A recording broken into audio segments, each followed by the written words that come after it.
Hello, welcome to Romance RA.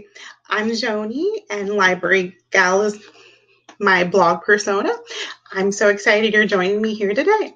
The reason I started this blog is I'm an avid romance lover. I've been reading romance for 20 to 25 years. It all started when I secretly started sneaking my sister's Harlequins uh, from her room and reading them while I was in high school. And then I would scour the library at school and try and find what I could. I'm also have been a librarian or library professional for almost 15 years, working in the industry.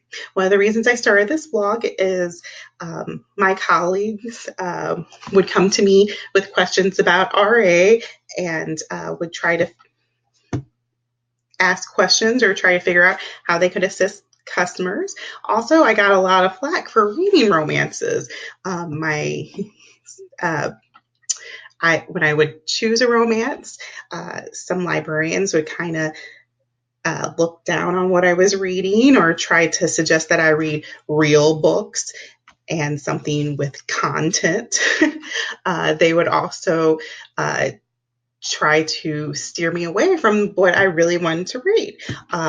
Even though I would read anywhere from 2 to 10 books a week, I was still viewed as reading lowbrow material because it wasn't a bestseller or maybe it wasn't the latest book discussion. Fine. So we want to find a way to connect with our readers and make them feel comfortable and welcome and included. We want our libraries to be a romance friendly zone, and we want to be able to provide readers advisory that makes our romance reader feel like they are appreciated and that they're not being judged. Kim Stobeck mentions in her article the Reader's Advisory Guide to Genre Fiction, or how to fall in love with romance in the library journal, that we only have a few seconds to connect with our readers and to really make them feel like we've read romance, that romance is appreciated, and that we can relate. And if you're not a fan of romance, I would definitely hide it. Remember, it's not about you, it's about what the reader enjoys and about what the reader likes.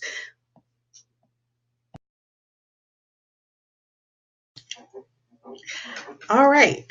Welcome back today. I am Library Gal, and you are at Reader's Romance Advisory, and we're talking subgenres. The one you might be most familiar with are category romances. You'll see a lot of historical or Harlequin serials being checked out. You might be familiar with Harlequin plays. It used to be called Silhouette, Harlequin Super Romance, Harlequin Presents.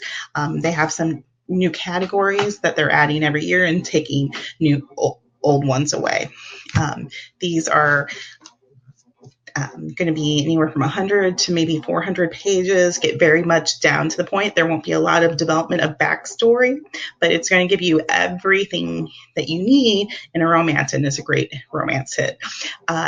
Some titles that might kind of seem familiar to you, something along the lines like His Pregnant Nanny, the Mistress is Surprise, Triplets Make Three, One Night with the Sheik. It just goes on. They're fun, and I adore them.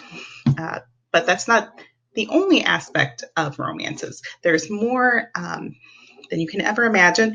But and then even those subgenres break down, and there's multiple ways to classify the books.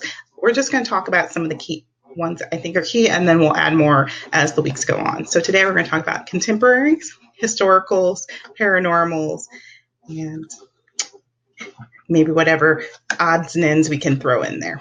All right, so one of the key aspects of historicals is that they are set for World War II, technically, but they can be anything that happened in the past, and even that something that happened before World War II, that categorization or that criteria is changing. One of The biggest selling time periods, though, is right before the turn of the century, Victorian, like set in the 1890s, 1880s. A lot of lords and ladies, class warfare, social stratification, uh, forbidden love, and of course, dukes, viscounts, you have earls, and a lot of those titles are included. Now, the covers you might be familiar with are maybe a woman in a ball gown, or back in the 80s or 90s, you would see a like famous romance cover model wearing like a billowing lace top with like tight pants. They kind of got the term bodice rippers, but that's has a not so great connotation, because often the woman's bosom was kind of coming open and out of her gowns. If you didn't see in that, you saw it in the step back. Now, for those new to romance or romance historicals, you may not be familiar with the step back. A step back is the inside cover. So, like when a book first comes out, you have, of course, your gorgeous cover here, and here we have a woman reclining in My Fair Temptress. She's got some flowers in the background. So you can kind of spot a historical, and even though they say you're not supposed to, you can sort of judge a book by the cover. And when you go inside, we have this beautiful step back. Man without his shirt, of course, he's muscular, and the woman caught in an embrace, and they're about to kiss. Some more examples of step backs. We have Laura Lee Gertie's Wedding of the Season. Of course, they're about to share an impassioned embrace. And Kathy Maxwell's The Devil's Heart. And they look like they're very cozy reclining on that chaise. All right. So some key historical authors, and a lot of these happen to be Avons because they're a huge publisher of historicals, but they're not all Avons. Susan Enoch is a best-selling author. You really can't go wrong with her. Of course, we have Eloisa James. Fun fact about Eloisa James, you might not know that she's a Shakespearean professor, real name Mary Bly, and she includes a lot of little Shakespeare quotes and fun and whimsy in her books. In this particular book, we have the son of one of her heroes from a previous novel, Villiers' son, Thorn Daughtry. He's his son that he had out of wedlock, and he's kind of been shunned. He decides he needs a wife, but he needs to get his house in order, literally. So he hires the beautiful and exquisite Lady Zenobia India to redecorate his interior. She's sort of like an interior designer. But neither of them quite anticipate the chemistry between them or the forbidden passion that arises. And he starts to romance her, even though knowing that he's going to be pursuing a wife down the line. But there's only one thing that will make India his, and it's the one thing Thorn won't give her because of his troubled past. He's stubborn and he refuses to give her his heart. Now, remember, with all romance novels, what we're really looking for is that emotional appeal, that connection between our hero or heroine, or with hero and hero, or heroine and heroine. We're looking for a love story. We want to be taken along for their journey towards their happy ending, whether they're overcoming internal obstacles or external obstacles in their path, like a wicked stepmother, the Cinderella story, whether it's the hero's stubborn refusal to love, whether he's been scorned in the past or he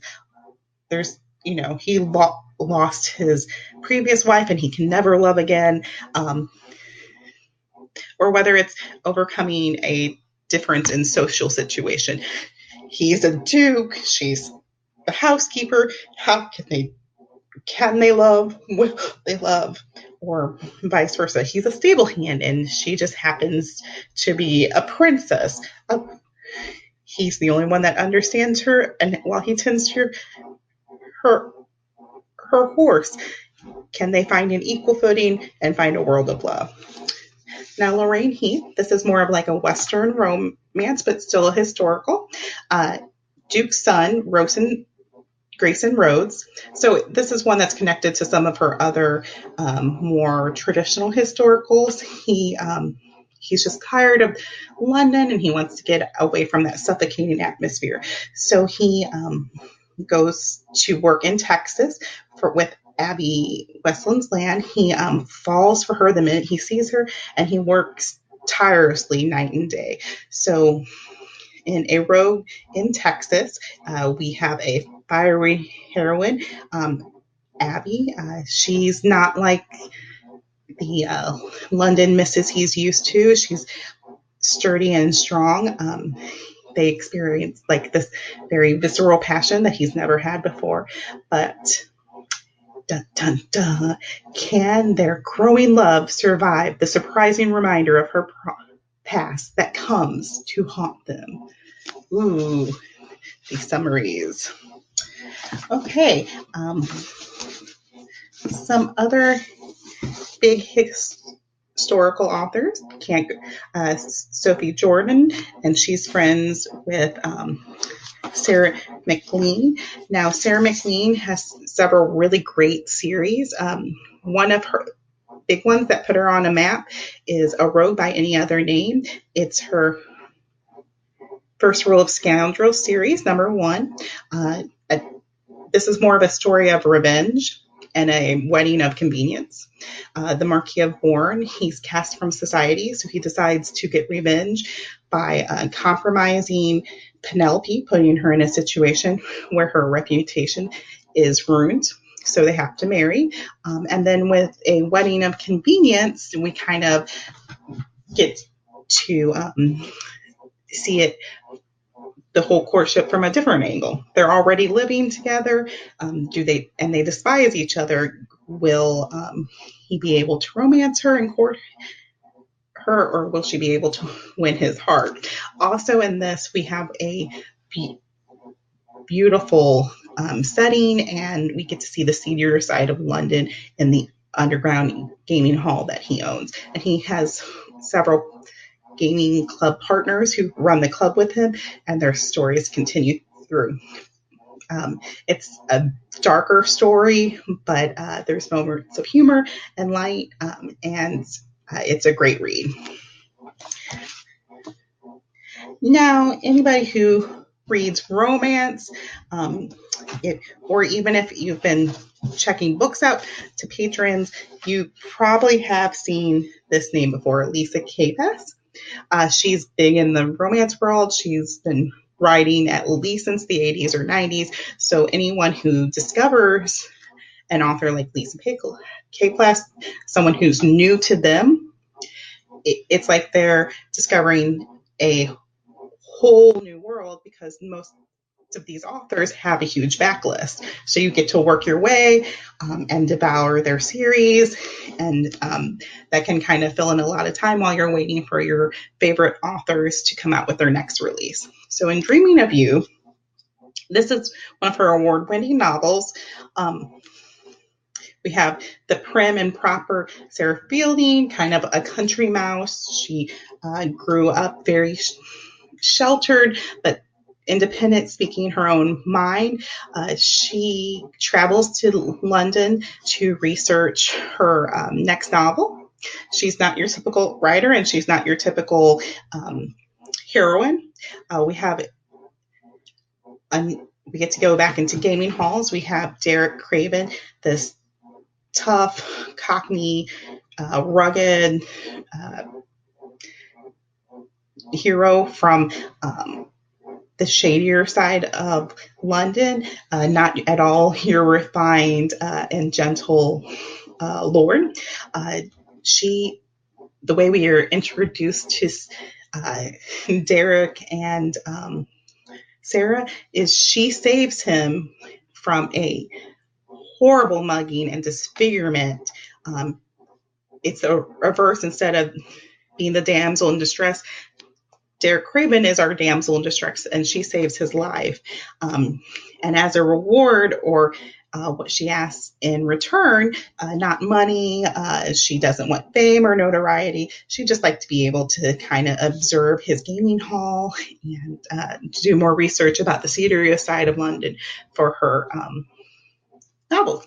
Uh, she, he's sort of fascinated her from the beginning, and he's can't turn away, but he just knows there's something about her that for her own safety and protection, he needs to stay away. Um, she's never met anyone like Derek, so she's and with him she gets to explore a whole new adventure. So she's just drawn to him, and he's kind of like a magnet for her. Of course, we get to deal with a previous scorned lover and a potential fiance that's always mucking things up. So I would say this is one of the top historical reads if you're going to try and get a taste of a historical romance. Of course, there's Laura Lee Girthy. She's amazing. She has a huge backlist. One of her biggest ones is Scandal of the Year, Trouble at the Wedding, and we've already done that. And of course, with Scandal in Mind. It's from the Bachelor Girl series, and I really enjoyed this one. So if you kind of want a different take on a historical, she's a good one to go to. Of course, we have Lisa James again. This is the Essex Sister series. One of her biggest categories is, or one of her biggest sellers is the Duchess series, and she's done a couple spin-offs of this. And this one is the end of the Essex sisters. In this, Imogen Maitland has decided to dance on the wild side. Her husband previously died, and so she's been kind of spinning out as she mourns. And then her former guardian, Rafe, has been dealing with alcoholism and trying to get sober over the last few novels. So we also have this interesting classic, almost Shakespearean take in that he has a long lost brother that looks like him. So there's also a little bit of a love triangle in there. And he's, because of the trouble in his past, he's trying to protect him and what she's endured with losing her husband. He's trying to protect her from himself, and she's also trying to guard her heart due to what she endured when she lost her husband. So that gives you a good taste of historicals. Now, for a romantic suspense, which I'm going to throw in there, we have Christina Dodd, Thine High, romantic suspense. We are often have a bodyguard. There's also often a killing that they're trying to solve or prevent. It might be a soldier protecting a woman with his life, and there might be some mystery, intrigue, and danger. For paranormal, a little bit of an unusual choice is we have Teresa Medeiros, Breath of Magic. There is a sequel, Touch of Magic, that follows a different character. It's set in the days of Salem. So, and Erin Whitewood is not your typical witch. She's stuck with this horrible stepfather who's also the town's pastor. And he encourages everybody to try her as a witch. She is taken to do the test where she's drowned. She grabs her locket and makes a wish, and surprisingly, she's able to make a broom fly to her. With that wish, she travels in time, so there is a time travel element to modern day society, and flies past skyscrapers and helicopters and lands in the lap of reclusive billionaire Tristan Lennox, who is a software engineer. Now, this is kind of set in the late 80s or 90s, so it's a bit of a historical romance in that sense, but it's really minor. You can easily overlook it. The romance is what's important. You have this Puritan who meets this modern day edgy billionaire who's very guarded and who's cynical and who has a contest going on, daring anyone to prove that romance really exists. I was hooked instantly and couldn't get enough. It's also very humorous. Now, in Immortals After Dark, the Cressley Cole series, this is, if you want to laugh, if you want steamy romance, if you want something you can read for hours and get addicted to, this is the one for you. In Immortals After Dark, we're dealing with Valkyries, shifters, vampires, demons. The world just goes on, and it's really great world building, but the world building doesn't detract from the stories. So in this, our hero and heroine are Lucia the Huntress. So she's amazing. She can shoot arrows with perfect accuracy. At any time she's touched, her skin burns and she goes through extreme pains. Gareth McGreeve, again, we have that Scottish Highlander, very muscular and brawny, and his voice gets very deep and smoky when he gets very emotional. He's the Prince of the Lyki, or Luki, so he's sort of a werewolf with a spin. He's a brutal Highland warrior, and he knows that she's his mate since the moment he saw her, smells her, and he's trying to win her over. And then they go on a quest, and during that quest and adventure, it's their romance unfurls. But they have a lot of obstacles to overcome, and with their being immortals, one thing about paranormals is they can be bloodier, they can be more violent, and they can be also more intense. And this has some great love scenes. Okay, now we come to our contemporaries. Contemporaries are set in modern day. A big trend for the last few years has been small town.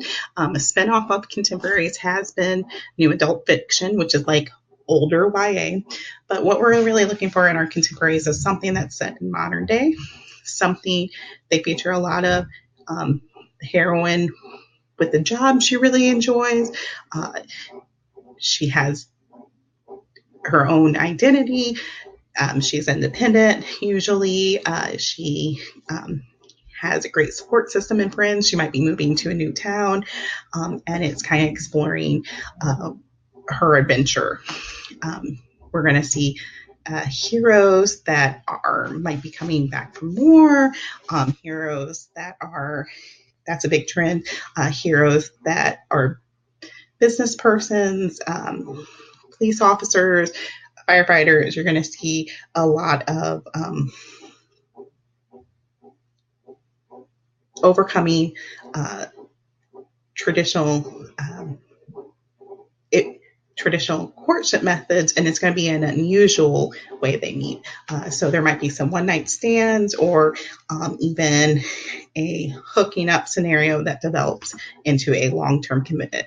Now, where most historicals end with a wedding, or some kind of wedding occurs in them because of the time setting, historicals will just probably end with some sort of commitment, either taking a leap and overcoming some kind of external obstacle, or most likely an internal one,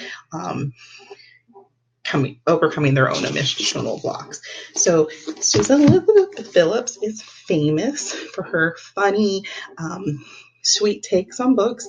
I really recommend her Bear series or Star series. In this one, Lady Emma Wells Finch is an oh so proper headmistress, and she flies to Texas from England to kind of destroy or ruin her her prim reputation. And she has a very good or crazy reason for this, and it's kind of like a whole train of logic you have to follow, but it's so worth it. And then she meets this world famous playboy and athlete golfer, Kenny Traveler. He's well known in this town. He has a southern drawl and a real easy charm about him. He's forced to be Emma's chauffeur and take her around town by his mentor, and his career kind of hinges on it. He's had a string of bad press or publicity, and this is one way to get in good with the chairperson of the league. In Lady Be Good, we have a all-American style romance. So it says, when a gorgeous man can't afford another scandal meets a hard-headed woman who's determined to cause one, anything can happen. But love, oh dear, that's impossible. That's outrageous. That's inevitable. And as I mentioned in one of my previous blogs, Susan Elizabeth Phillips' What I Did for Love features two actors or former childhood actors who get drunk in Vegas and wind up married. And then it's about the press and publicity of them trying to deal with their fake marriage and trying to game the system to their advantage. And maybe, just maybe, they fall in love along the way. And this is from Susan Elizabeth Phillips earlier. I mentioned earlier, her Star series, Natural Born Charmer. Dean has this great charisma and appeal, and he meets this wandering free spirit artist who joins him, is sort of hitchhiking, and she joins him on a road trip to a small town. And a great thing about Susan Elizabeth Phillips is her secondary characters are often unusual and not really your traditional character. They're diverse in age and classification, and they break all boundaries, and they also have like a secondary love story running through there. Of course, I'd be amiss if I did not mention Jill Shalvis. Now her Lucky Harbor series was a big one, and she also has a San Francisco Bay series, Heartbreaker Bay. And this one, it features a small town, but let me tell you a little bit about the summary. After a wrenching loss, Ben Daniels tries to escape his grief by working in the dangerous war-torn places like Africa and Middle East. Now he's back in his hometown of Lucky Harbor, and he comes face to face with Aubrey Wellington, a hot as heck woman who is in trouble with a capital T. Family and friends insist she's not the one to ease his pain, but she sparks his intense desire and gives Ben hope for a future. Can this unlikely couple defy the odds and win over the little town of Lucky Harbor? Well, I hope they can. All right, so you've gotten a taste of some of the subgenres, and we've also had a great book chat. I'd love to hear what your favorite subgenre categories are and what are some of your favorite books from those series. So feel free to post them and share them in our discussion board. I hope you have a great day. And until next time, I'm Library Gal.